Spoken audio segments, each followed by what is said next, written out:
Well, that was a movie. Hello and welcome back to Simon's Rants. I'm Simon. This is Carmen. He's from Deep Fried Thoughts Podcast. He's on Spotify, YouTube. Check him out wherever you listen to podcasts.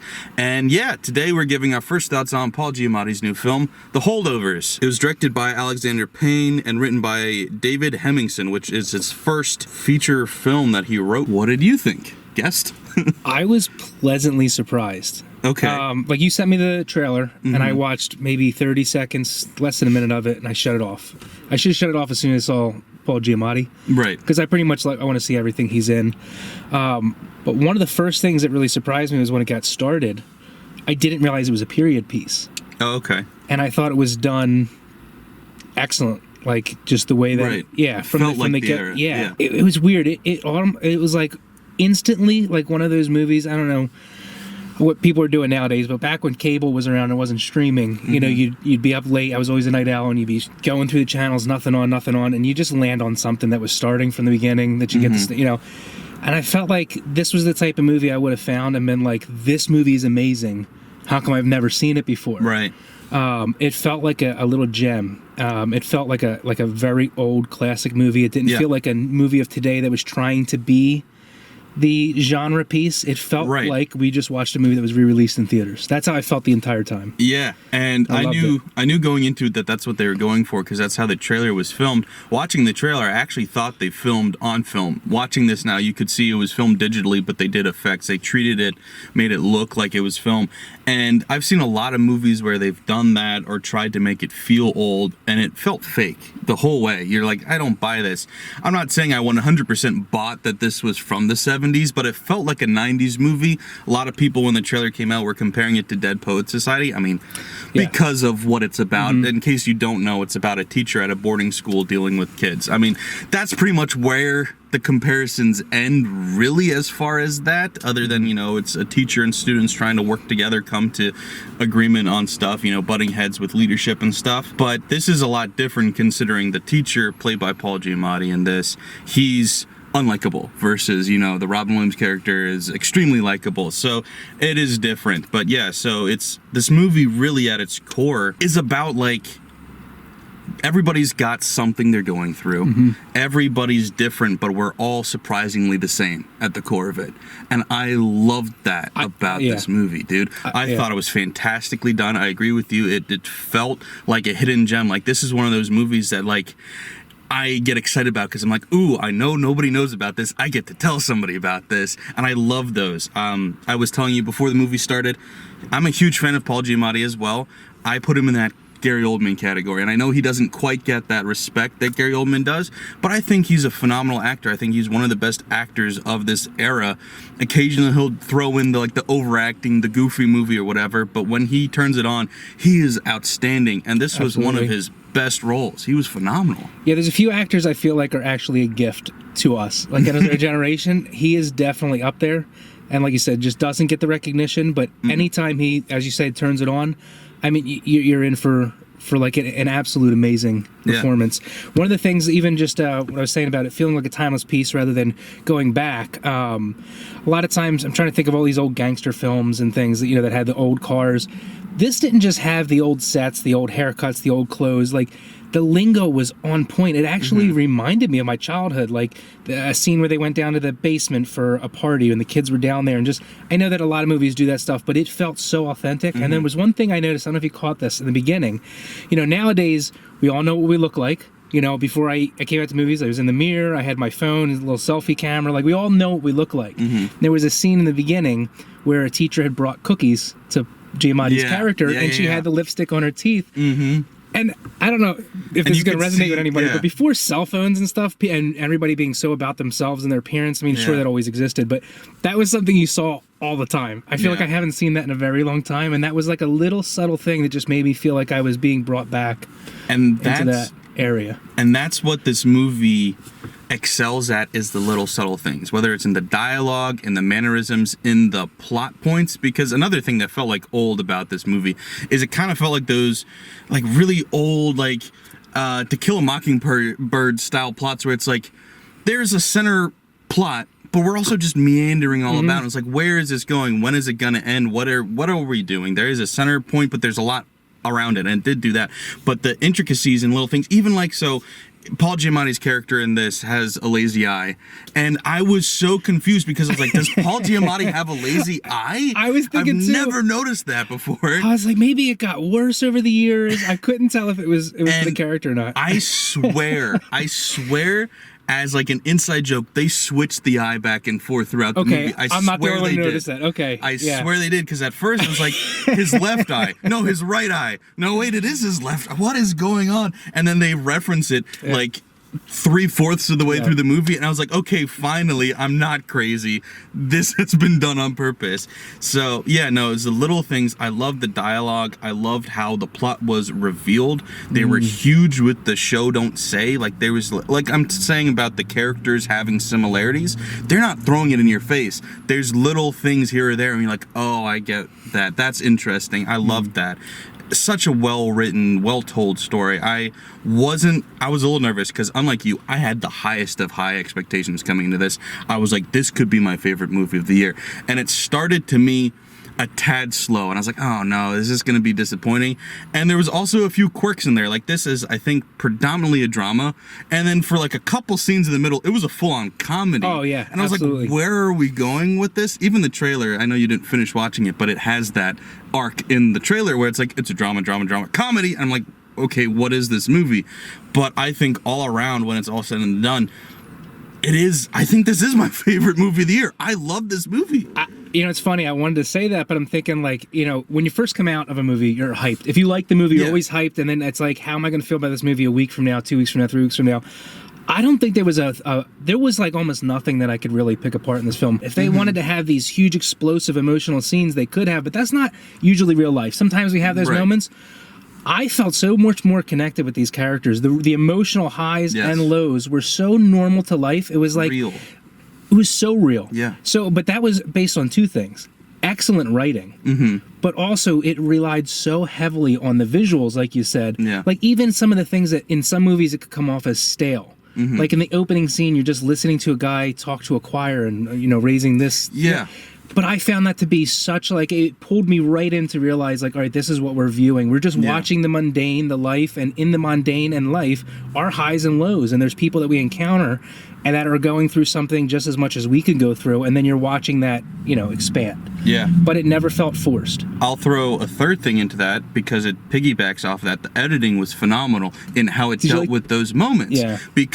And I pointed this out because they did the same thing in Killers of the Flower Moon, Scorsese's new movie, which I don't think you've seen yet. But it's same thing they did in this, where there was a conversation that was predominantly a monologue, but it was a conversation. But in the editing room, they decided we're going to only show the one character the entire time. And there was a slow pull out on it.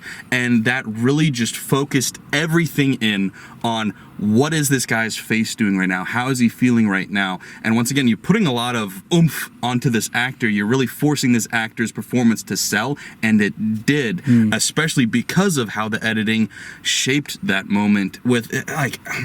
it would be so easy to cut away to the other character, have their reaction shot, have their line be shown on camera, or even just splice two takes together with a quick cutaway, and they didn't do that, and that's so admirable. I love that. That's so bold. It's not looking away from the mundane, because normally when the other person's talking, but we were getting the reactions of that person's response to what was going on in the surroundings. So it was a lot of focusing on, like, just that individual, because in our lives we have our own individual thing we can only see from our perspective, and they really wanted us to hone in on just that person's perspective and watch as all three culminated into one. The other thing, maybe I'm crazy, but I was looking into like, all right, so transitions and like cut scenes, things like that. That's something I always pick apart in movies, not in a negative way. I'm interested in what they're going to do and how often they're going to do it, and the filming style. Sometimes they'll switch it up a little bit.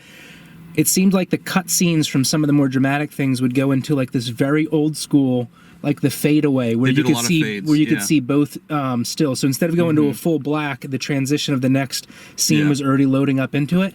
And I really liked that. Yeah. Because it was like different. A soft way to end these really emotional scenes and then go into like the next portion rather than like a hard cut. it helps show the passage of time, you know, like, and they do That's it. a great way they to put did it, it in two different ways. Like there's the one I think you were referring to, the scene at the dinner table Yes, where that Paul was the first time I Giamatti noticed. is yelling at everybody, and before he's even done his sentence, we're already fading into the next thing, and we're just showing the progression of time with that. Another thing was they did it a lot to. It's an editing trick to just shorten long shots, because they're showing, like, they're panning across the table of kids, and they're like, all right, we're panning, but we're going to fade until later in the pan. And they did a lot of stuff like that. Some of it is tricks I don't normally like, but it just was the vibe of this movie. And so even if it was something like that I'm like, I'm neither here nor there on that, I loved the vibe of the movie, and that played into it, everything about it. So when it did work, it was amazing, and I loved it. Like the moment with Paul Giamatti yelling at them at the table. So yeah, the editing really was like the MVP in a lot of ways. I know the writing and the acting was phenomenal, so it's hard to take anything away from that. But the editing was both profound in its choices without being distracting, and that's hard to do. That's really hard to do. It's first thoughts, so it's prone to overreaction. I'm not going to tone myself down when I say, though, this feels like my favorite movie of the This year. is a movie I'm going to be recommending to people. And there's, as if I get made fun of all the time for this, especially when people ask me at movies, I'll be like, oh yeah, it was really fun. And by that, I mean, I was entertained throughout it. Yeah. But I'm never recommending those movies. Yeah. You know what I mean? They're fun. That's what they're for. They're, Yeah. they're, eye candy. But yeah, this one, I feel confident to recommend to anybody watching this video, or, Yeah, family, absolutely. people I know that really like cinema. This is a movie I'm going to say, hey, have you seen The Holdovers? Yeah. Have you seen this? And there's not many movies that I feel comfortable doing that with. I definitely don't ever want to recommend a movie that, I take it to heart if I recommend a movie Yeah. to somebody and they don't like it. So I try to really pick and choose movies like that. Yeah, and this is definitely one I have no problem recommending to anybody that likes film. Yeah, this is, like I said, this is one of those movies I get excited to tell people about. And similarly, I go into work on Friday, and everybody at work knows, oh, he saw something yesterday. It's when it's like a big thing, people are like, oh, so what did you think of the new Nolan? What do you think of the new Scorsese? Whatever. But they, even on the off weeks, they know there's going to be something. What did you see? And this is one of those movies that I'm like, all right, the guys that like indie movies, the guy that like well-written stuff, well-acted stuff, I can tell them about this. Absolutely. And I'll be excited to tell them about it. And yeah, this was not fun in the traditional sense. Like you said, there weren't explosions, there weren't car chases, there weren't fist fights. It was fun if you are a film buff, if you are just into filmmaking, if you enjoy watching great acting, great writing, all of that. Like the editing was like so beautiful, and if you are into that, this just it gets you off. It's exciting and it's so much fun to watch. Absolutely. So yeah, wholly recommend it. I'm feeling like giving it an 8. I don't know how you feel. I don't know, out of 10. I put you on the spot. No, I should have been thinking of that before, and I feel like I'm going to put it higher. In fact, I feel like I'm going to regret this later, but I would put it as like a 9. Yeah. There's very few movies like this is a movie that I don't care where it was. If I'm switching through channels, or when this pops up on streaming, this will probably be one of those movies I watch time and time again and just really grow to love it even more. I forgot to mention this, but like when you were talking about like how they aged the sets and stuff, one of the things they always do is like how people dress, the cars, all that stuff. Normally, I feel like a lot of times, at least in like Joker and stuff, when you see like the cars of the era, they're either way too clean, yes, or they're CGI. Yep. And in this one, they had real cars, first of all, and second of all, some were clean, some were dirty. They were all of ages. Some were beat up, some were nice. And I was like, that shouldn't be hard to do. Yes. But it's something nobody does, and so you love when you see it. The other thing is, when they left, campus, when you were seeing more vehicles in the movie, I was looking for the cars. I was expecting to see a lot of really cool stuff. It wasn't. It was the average family cars everywhere, and like you said, beat up.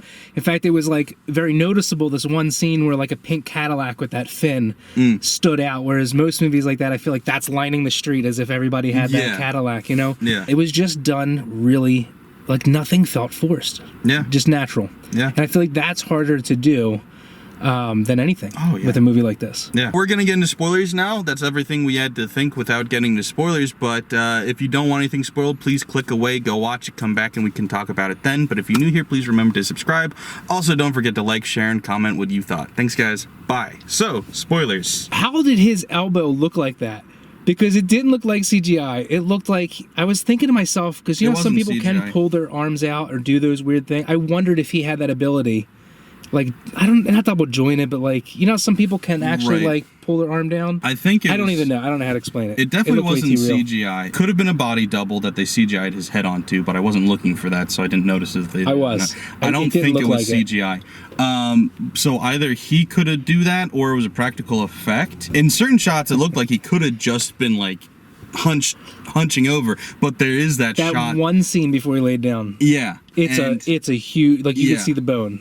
And so for that, I don't know. It's got to be a practical effect thing, I would think, unless they happen to have a guy who can pull his arm out of his socket. It just looked amazing. Yeah, it did, and it really made you uncomfortable. Even though I don't know if you saw me, but I was watching it like this. Because anything broken bones or, I can't. It's just the sounds of it. I've broken so many bones that sound is just gut-wrenching to me. Yeah. Yeah, that scene was painful to watch. But yeah, it looked very But real. hilarious at the same time. Yes. Also, did you think he was faking it? When he was flailing around, I thought he was doing a gotcha on Giamatti's character. Yeah, me too, because it was so over the top. Because that's when we fully had jumped into comedy for about 15 minutes. And it really kind of hits you sideways. You're like, where is this coming from? But when it was over, I was like, that was enjoyable, and I'm not mad at it. Yeah. But it really just, the vibe, the feel of the movie completely changed for a little bit, and then went back to what it was doing. But it's like from him falling and then screaming, and then in the car, and they're yelling back and forth at each other. Yeah. It was straight comedy, and it was comedy gold. It was great. I forgot about that, when they're riding with him in the back seat. Like, and he's like, I'm doing my best. I like that the comedy was where it was, and then kind of drifted out, because I think everybody in that movie was because of the hard time they were going through, was taking themselves so seriously and all trying to be this hard ass in some way. Comedy often is what breaks us through, like when a friend's going down or going through a hard time, you try and make them laugh, you try and cheer them up. I mean, there's a reason for that. It's able to break through, and it didn't feel like somebody was cracking a couple jokes here and there, and then everybody was like, oh, okay, like the woman, who lost her son. It's not like a couple jokes brought her out of it, but there was like subtle little times where they were letting themselves enjoy life more and more and more until they could just have a real moment and experience it. Like, everybody in that movie was drowning their sorrows in something. Right. Whether it was the alcohol or, a lot of alcohol. Mostly alcohol. Or just being a dick to other students, or just lashing out. I mean, that, for me, like, I went through a lot of stuff as a kid. That was me. Like, I lashed out, got in trouble, got kicked out of school, did a lot of that stuff. And there were people in my life who did, intercede and did put that time into me. And I'm so grateful for those people. So I was thinking back on that, too, with the characters. Yeah, man, life is hard. Yeah. There were so many good quotes from Paul's character, from just people in the past. Like, excellent quotes about life. I kind of want to go back and get them all. Yeah. I also just loved, like I alluded to, with like how we're all the same. It's like he accidentally sees the kid's depression medication and immediately knows what it is because he takes the same medication. Yeah, that was a very powerful scene. That really was. I was like, oh my God, because it's like, you're like, yeah, okay, they have a lot in common. Both their dads died, which actually isn't the truth. But you're like, okay, I get it. They're both rebellious assholes. And then you're like, oh, they're rebellious assholes because they're going through shit. And I mean, it's an old adage, but it's true. It's like, you can't hate somebody you truly know. You really can't. The more you know somebody, the more you either love them or at least feel sorry for them. Yeah. No matter how much of an asshole they are, if you really know them, you would know if I was in the same place, if I went through the same things, I would probably do the same thing. Yeah. And so you just feel sorry for them more than anything. And that's what this whole movie was about, is like truly understanding, not the surface level bullshit. Because you saw early on when they're in the church service and the pastor's like, your family's dead and we're all there with you, and she rolls her eyes. Yes. Because it's bullshit. It doesn't mean anything. What means something is actually being there, actually working through stuff with people and actually making sacrifices and showing that they matter. And that's what this movie was about. They actually hinted directly into that too, I think, when they were at the Christmas party and they're talking about, she says, like, are you going to do anything special for the boy? It's Christmas. And before life comes at him, life comes at them hard. And then she pauses and goes, like, us, life comes at us hard. But I was thinking that in my head before she said it. Yeah. And it was just like, man, like, because I'm at a point in life too where I'm starting to notice, like, these young people, like, I don't know, I'm seeing, like, as you're young and you look at the older people, it takes you till you get to that next generation to realize, I'm still this child. I'm still trying to figure out life. And so as I'm now looking at the elderly, like in the retired people and just people who are passing away from old age diseases and whatnot, I'm starting to see myself and like how I will be at that point, because it is all us. Like we are all on this journey in life.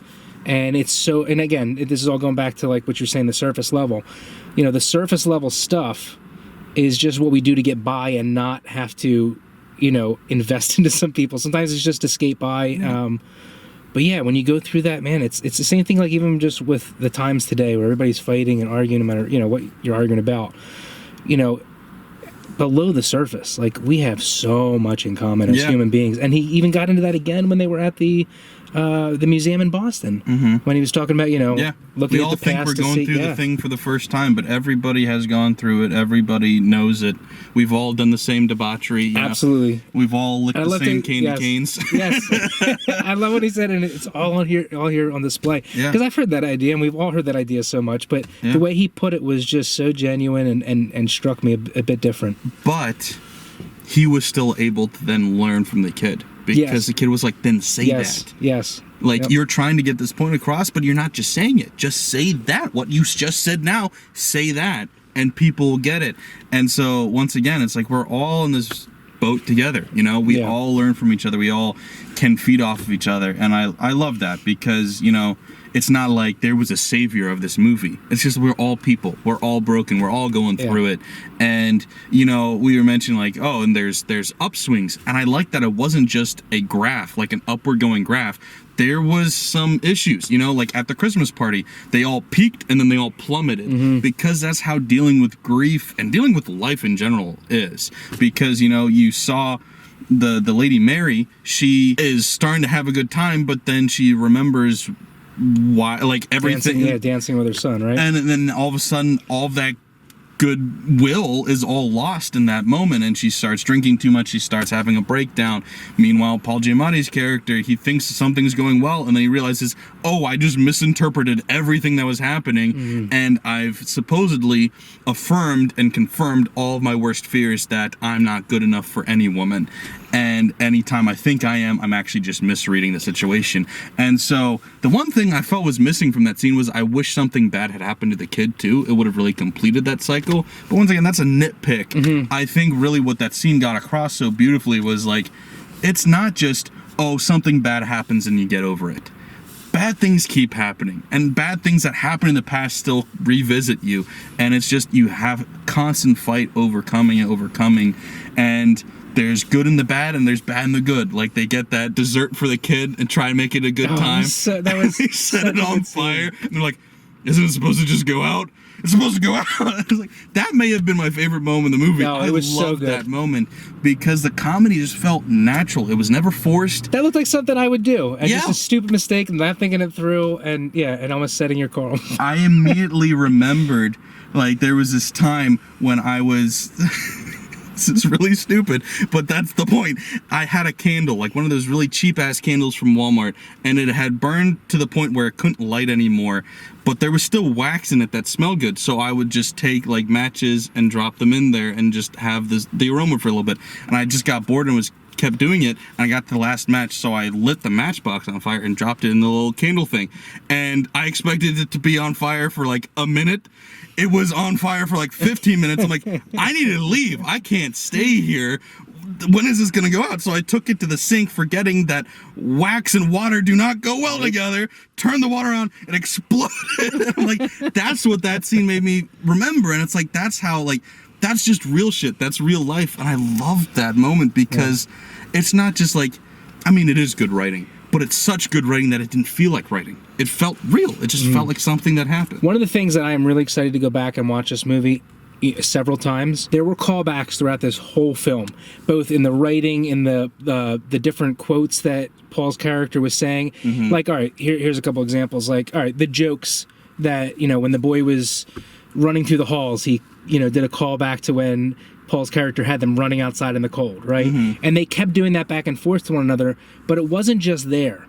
and maybe I'm looking too far into this, but like for one example, when they were sitting down watching the Newlywed show, and Paul talks about liking being alone and liking the mundane and just being happy alone, everybody watching it knows that he's just trying to tell himself that. That's what somebody says to themselves when they feel like they don't deserve anything else. I right? related to that part. Right? Well, yeah, but we all say that stuff, but deep down, it's like we say that stuff, and then we learn as life goes on, and we evolve and realize, like, that was just my coping way to, or way to cope with this other issue or that. But then there was like when he was talking later about being alone, like it just felt like there was a lot of callbacks to things that were said earlier in the film of like showing the true meaning of life. Like Miller High Life. Yes, the champagne of beers. I hated that. Actually, I did hate how they kept doing that, because it's like, that's product placement. You know what was That's funny what about that is when I first read that at my first bar I ever went to was Mako's in Philadelphia, or one of the first bars I can remember going to. Mm-hmm. And I remember all I drank was Miller High Life because it said the champagne of beer. So that was like every time I went to a bar, once I hit 21, that was always what me and my buddies would say. Oh, let's get Miller High Life. It's the champagne of beer. So that to me, even though it might have seemed overdone, that was absolutely like, as a young person, I always thought that was funny to say. Yeah, and that's why I think I was able to forgive it so quickly, because I'm like, you watch that scene and it's like, I don't know, have you seen The Night Before, the Christmas movie? Yes. Yep. Same thing with like the Red Bull thing in that, where it's like, this is painfully obvious product placement, but if you make the painfully obvious product placement funny enough and quick enough, then you're Wayne's World. You can kind of forgive it and move on. Yeah. And that's what this did, was I was like, all right, I could forgive it and move on pretty quickly. It's not, I'm trying to think of a really bad product placement example. What was the E.T. ripoff? It was like Something in Me, but not Marley. That was my first thought. And not McGee and Me either. It was just an E.T. ripoff. And they had this whole thing at McDonald's where they're having like a birthday party at Old McDonald's. Movie. This is like old. Yeah. Yes. It came out around the same time as E.T. And I was like, that is unforgivable. Because you're like, you just wrote the scene in to have a birthday party at McDonald's so people would go have parties because, you can have parties at McDonald's now. This wasn't that bad, like this is just like a couple of lines that are also kind of funny. So it's like, that's forgivable. It's not that. I feel like all the product placements were whiskey and bourbons. But for the most part, they weren't showing, like, they weren't going like, here, look, it's this. I mean, Jim Beam was said by name a bunch. Yes. But most of the bottles, they weren't referencing at least I'm surprised that or not surprised, but I'm glad you look at that stuff too. Because like the product, anyway, I was trying to like peek at everything. I enjoy movies much more doing that. But the first time the whiskey, I leaned over and I was like, oh, it's Old Granddad. Yeah. But all you could see was a yellow tip. Yeah. And I saw the cap, and I was like, I have that whiskey. Yeah. It's Old Granddad. I also forgot it was in the 70s because he goes and buys the bottle and it's like $2. And we're like, what? Oh, yeah. 1970. But still, I didn't think it was that cheap. I mean, especially now, like bourbon prices and whiskey's just out of control. Well, it was only the pint, so yes, I did. I was looking at that when he came out. Yeah, but it's funny because he said pint, and in my head it translated to liter. Yeah, and so that was even more ridiculous. Yeah, and I was like, how did you get a liter for $2? Oh, okay, it's a pint, and it's the 70s. All right, we're fine. I was also waiting the entire movie after you saw the Louis the 13th. Yeah, I knew it had to come back. I was like, we were hitting the very end, and I was like, man, he really didn't take that from the guy. I thought from that moment, because they give you a little teaser when he's like opening up and sees it in the room. Yeah, shines a flashlight on and pauses. Yep. Like I thought it was. Yeah, I agree. I thought it was going to come back a lot sooner than it did. Like I thought, because the whole time, at some point he's going to turn rebellious too, and I thought that was going to be the thing he did, was take that and be like, all right, we're having a party or something, and then it's not. Yeah, until the very last scene, you see him driving away, and then he pulls it out and spits some of it on the ground as a goodbye. I love it. And also, it's not illegal to drink and drive yet, so it was fine. There was a lot of drinking and driving. There was. Not literally drinking in the car, though. There was a lot of going and drinking. Drunk driving. And then driving. Then he had an open whiskey bottle while he was driving. And I was like, ooh. But it's fine. He just spat it out anyway. See, that's the kind of callback that, once again, it feels natural. None of it felt forced. It didn't feel like a callback for the sake of a callback. It just felt like, oh, these are real people that are interacting, and so things that happened affect how they act later. Mm-hmm. Love that. It felt so, like, this is the guy's first script? How? That's amazing. Yeah, like even the joking back and forth, nothing felt like a writer had to write that. They all felt like the jokes that all of us we all have a little bit of funny in us. Yeah. It just felt like that natural kind of joking that I was even expecting some of it as it came, because it just felt natural, like something I would have said. Right. You know? Also, like, oftentimes with novice writers, you'll find that all characters kind of sound a little the same. And it's not a knock against Tarantino, but all Tarantino characters sound like Tarantino a little bit. None of the characters sounded like somebody. They all sounded like individuals. They were complete, like Mary and Paul, they were just two real people. And it's like, it didn't feel like they were written by the same person at all. It just felt like their conversations were real, their interactions were real, and they had their own individual lives. Speaking of which, I completely forgot about that moment until now. The other contender for my favorite scene in the movie, it honestly made me tear up, was, so she is visiting, they go to Boston for a week or whatever, a couple days, and she goes to visit her sister who is pregnant with her first kid.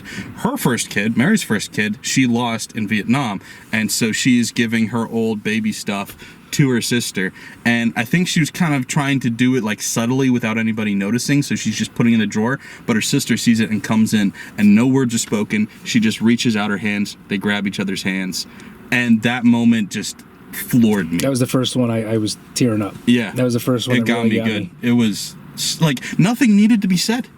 Nothing needed to be said. And I mean, obviously later then there's the callback where they're like, his middle name will be Curtis, but it's like, in that moment, nothing had to be said. It was just, I love you, and I love you. And I was like, well, that goes back to the writing of, like, they didn't treat us stupid. They didn't treat us like they had to explain anything. I mean, I don't think Vietnam was ever mentioned. Right. But it they really just said showed. The war, yeah, but it was mentioned so many times. Like, even when the young man's character was talking about going to the military academy, and then he's like, and then you know where I'm going after that. Yeah, I'm just going to die. And it was just crazy because I guess it's hard to imagine. We look back at that, but I didn't live through that time. But it was just showing how big of an impact that really was on society. Yeah. It was more than just her losing her son. It was just something that was on everybody's mind and like an undertone to the film in itself. Like it was referenced even at the bar. The man with the hook, who obviously lost his hand, in the war, and it was referenced there, and that's why Paul had, not pity, but had compassion for that man. And when he said, "Have you ever served in the war?" Yeah. Then shut the fuck up. Yeah.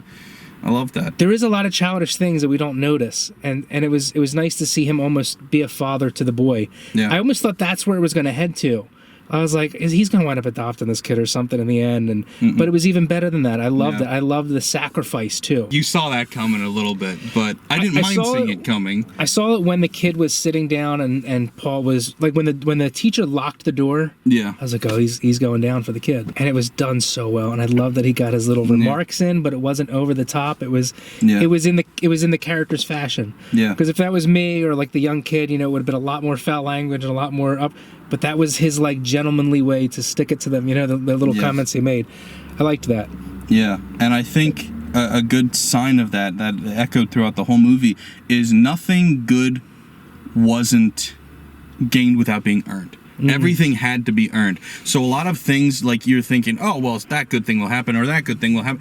No, none of it stuck. None of the good things stuck unless it was really earned by the characters. They had to earn the good things that happened to them. And so when bad things happened, it felt real. It felt like, oh, okay. You expect the whole time, or at least I did, oh, they're going to force him into a relationship and that's going to fix his life. And it's like, that's not how life works. Your life doesn't get fixed by a woman. You fix your own life, and that you don't, like, no, you said the opposite side of this, but it's like, he didn't need anybody to have a life that he enjoyed.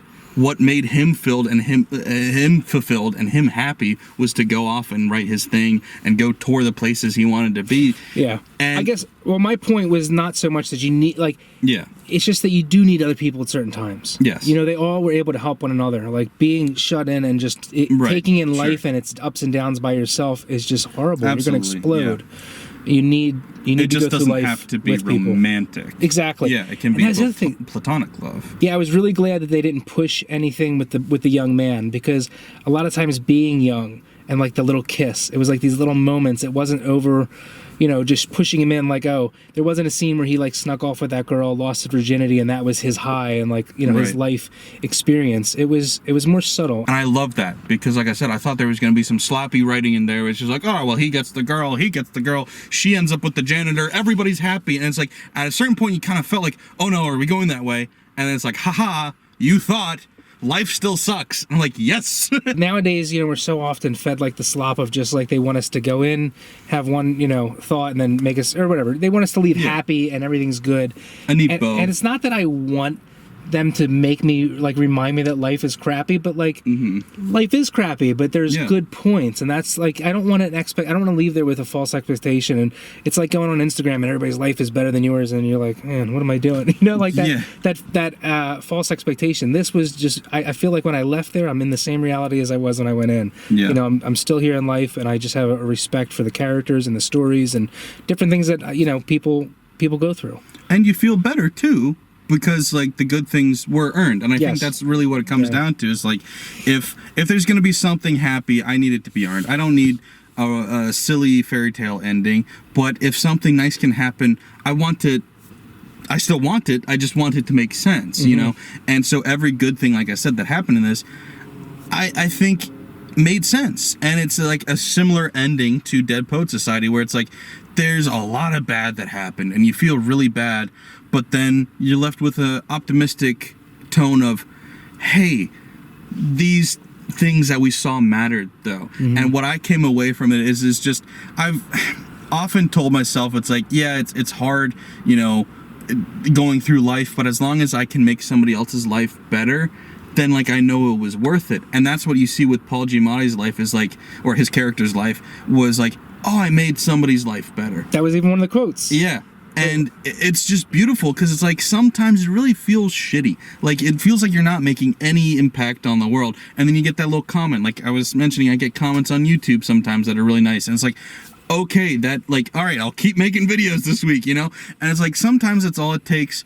But it is also amazing, like those moments that are more than just a comment or whatever, you actually see the impact you're making. And that's how this movie left you. So it's like, yeah, there's some depressing things, there's some happy things, but more than anything, the emotion that I was left with when it was all said and done was inspired. Inspired to impact people, inspired to grow still, because Paul Giamatti's character learned so much during the process of this movie, and it's a sad statistic, but most people, I forget if it's by the age of 30 or 40, don't learn anything for the rest of their life. They refuse to learn anything new after that point. And that's the path he was headed. Yeah.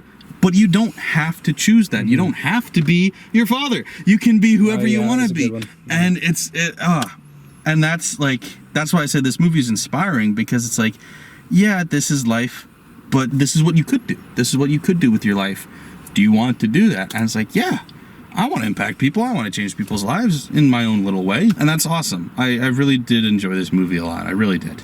Glad I saw it. Glad we saw it. Yeah, glad you invited me, man. We finally did this. Yes. Only been talking about it for years. Yeah, I'm like really excited to see this again. Go see it. Go see this movie. And check him out. I already mentioned it, but he has a podcast. Why don't you tell the people about the podcast? I have a podcast. We haven't put a video out in a few months. I'm renovating and redoing the studio. It's actually done now, and I need to start again. It's been a couple weeks. But anyway, yeah, please go check it out. It's Deep Fried Thoughts. We're on everything except for Twitter or X, but yeah, go check it out. Get caught up. What is this podcast about, good sir? So sometimes I have people with opposing views, and we can talk peacefully, whether it's about politics or culture or spaghetti from a fast food restaurant named Jollibee's. Get a little too drunk, maybe. It's anything. It's life. We talk about life. Real conversations, and that's what you told me you set out to do. Is you noticed you were having a lack of real conversations you really enjoyed, and when you could have them, you thought, these are so great. Why don't we record them? Why don't we make this a thing? It can even be an excuse to have these more often. And I think it was a great idea. So definitely check it out if that sounds interesting to you. Check it out. A lot of great guests on there. He's also a great host. So go ahead, Deep Fried Thoughts. Anyway, we're signing out. Thanks for watching, guys. See ya.